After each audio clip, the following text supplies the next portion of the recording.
ఇగో కష్టపడైతే open అయితే చేసినాం మరి దీన్ని ఎట్లా తినాలో ఏమో నాకైతే తెలియదు. కష్టపడి ఉండి చేద్దాం. అమ్మో ఇగో ఎంత కష్టపడుతున్నావు చేతులలో ఇది అయితే తింటారా ఇది ఎట్లుంటదో అక్క మరి. ఎట్లుంటది మంచిగా ఉంటుంది. తాటి పండు లెక్క ఉంటుంది. అవునా?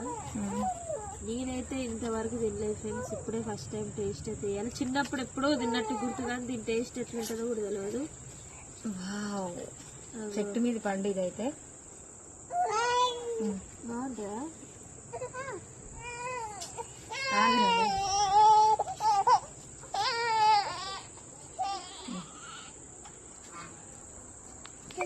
ఎట్లుంది మరి చెప్పరా? ఎట్లుందిరా అందులో? ఎట్లుంది మమ్మీ? సూపర్.